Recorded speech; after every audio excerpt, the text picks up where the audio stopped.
So let's get into our second day of notes when it comes to Chapter 1, Lesson 2 of our Forces and Energy book. We're going to continue and review it real quickly with speed and velocity. And we're going to look at slope and mathematically what that means for us.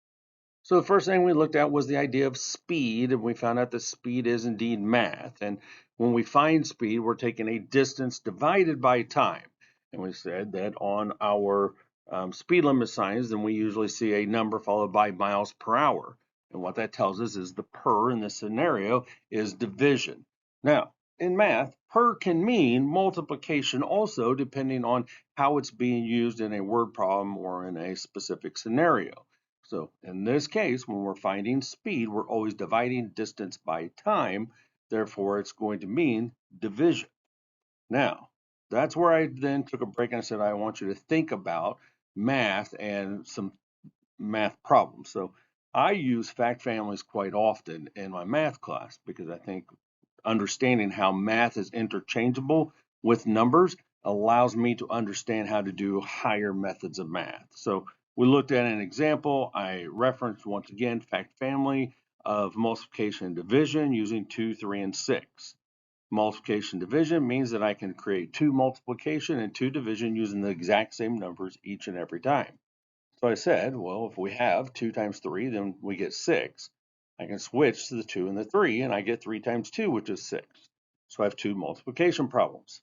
I use the exact same numbers, but now I create 2 division problems. So I have the largest number divided by another number. So I have 6 divided by 3 is equal to 2, and 6 divided by 2 is equal to 3.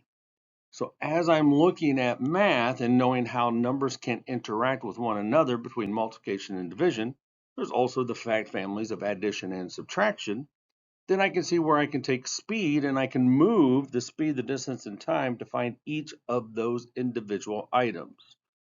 Therefore, as I showed you on the board, I could find for time and say that time is equal to the distance divided by the speed in which we're going. Or I could find the distance, fact families, switching it around. Now I find the multiplication, and I would have distance is equal to time multiplied by speed.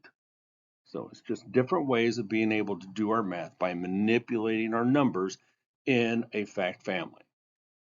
We also looked at the idea that we have our SI units. And once again, we went all the way back to the idea of astronomy. We looked at how in astronomy we have our SI unit, our International System of Units for measuring things in space, which is 1 AU or 1 astronomical unit.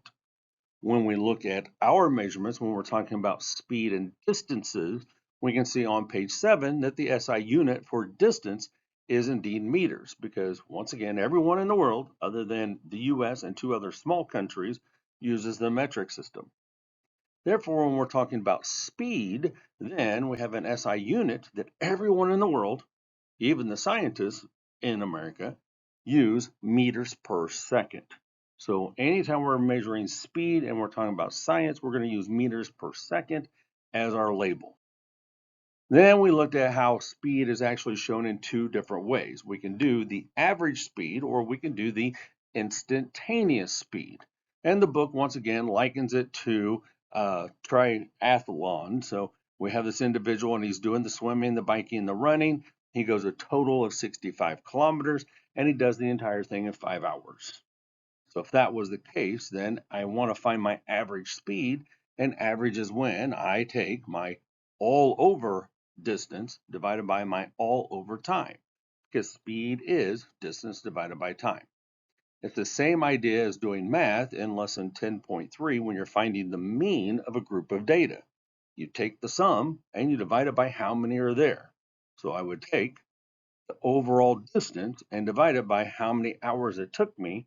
65 divided by 5 gives me an average speed of 13 kilometers per hour. Then we looked at instantaneous speed. We said instantaneous's root word is instant. What's happening right now, right when you look.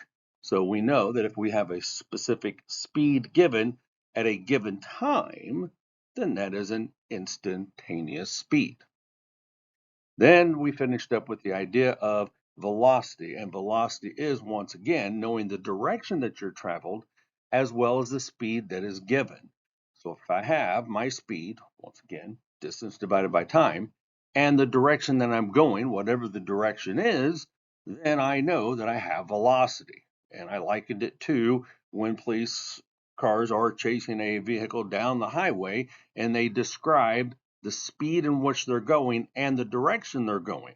So other police officers will know the velocity that the vehicle is traveling in. So now we shift gears and we kind of look at the idea of slope. The whole point of learning about slope is so that I can interpret what a graph slope is telling me about the change in speed. So first, when I find out about slope, then that's really not a sixth grade math standard.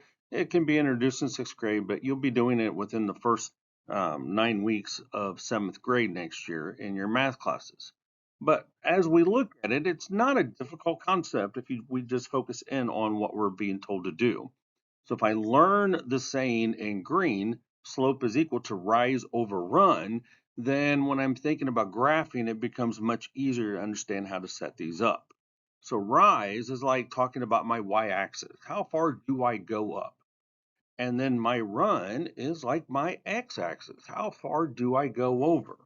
So when I look at my y and I see in this example, I'm going up 3, then I know when I'm running on my x-axis from one point to the next, then it shows that I am running forward a total of 3.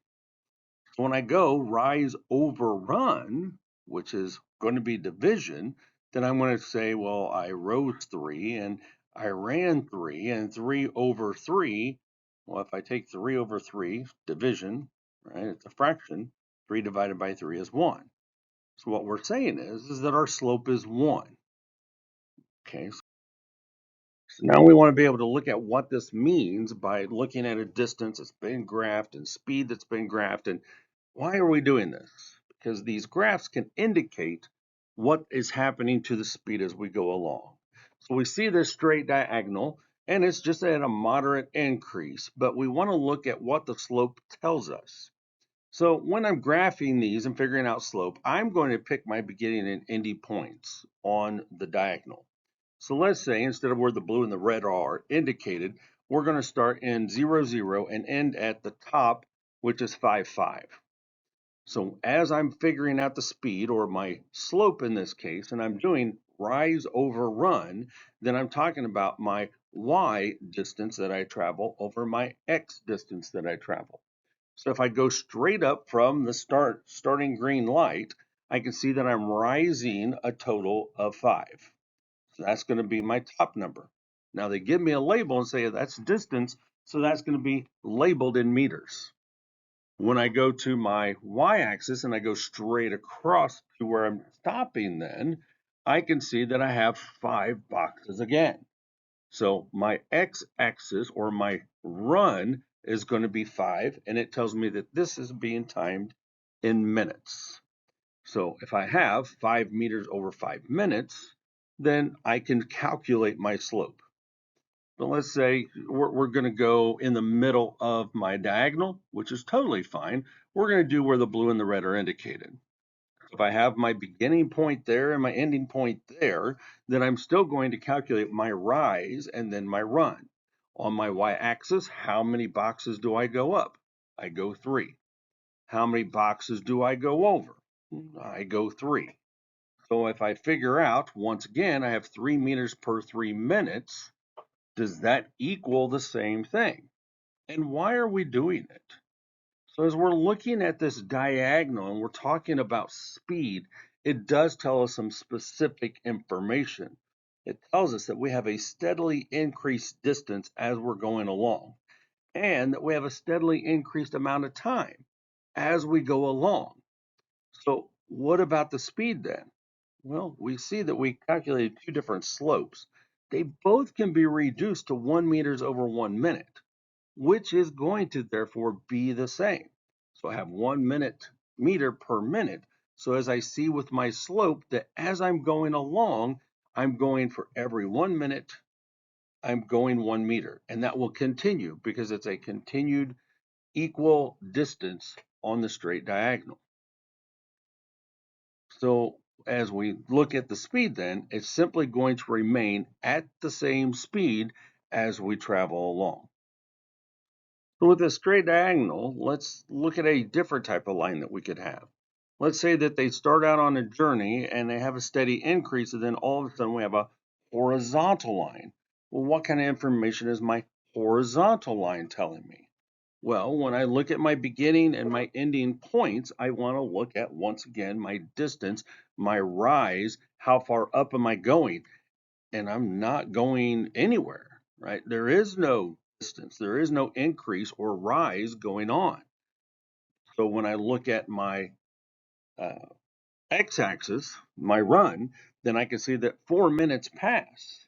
So what does that tell me about the speed? Right? Well, when I do that mathematically, 0 divided by 4 is just 0, and 0 meters per minute means they are not moving. So a horizontal line will always tell you that whatever the progress is happening, there's no progress going on because there is no speed taking place. Well, what about this type of situation where we have a sudden increase and then we kind of go more broad? So steep means it climbs real quick, and then broad means it kind of slows down and doesn't climb nearly as quickly. So when I'm looking at my beginning to ending point at first, right? So from point 1 to point 2, then my rise is 2 and my run is 1, right? So I have 2 boxes going up, 1 box going across. So my rise over run, still doing meters and minutes, is 2 meters per minute. And that comes out as 2 meters per minute. All right, easy enough. And then what about the next half of the journey? So from that beginning point to that ending point, my rise over run. So my rise is just going up now 1 box. And my run is going 1, 2, 3, 4, 5 boxes over. So I'm only going 1 meter in 5 minutes. So what does that change into? Well, if I have 1 to 5 meters per minute, that could also be looked at. I could divide that and make a decimal as 0.2 meters per minute. So what's that tell me overall when it is a line that is going from steep to broad? Well, what I can gather from that information is I start out going faster at first, but then I have to slow down.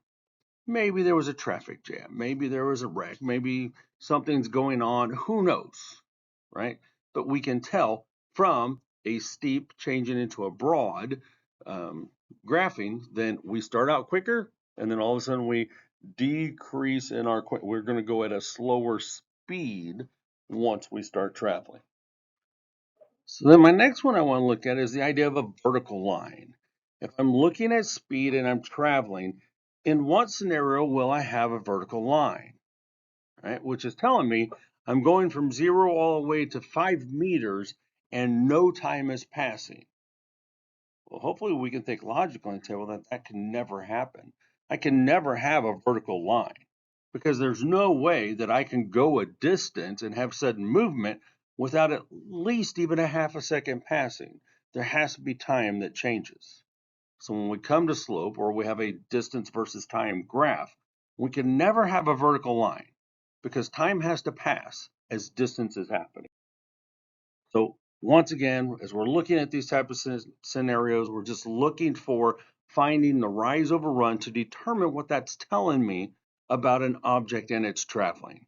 So if I find 2 points on my line that has been graphed and I look at my rise, I'm just counting how many boxes up I'm going on my y-axis and then how many boxes I'm going across on my x-axis.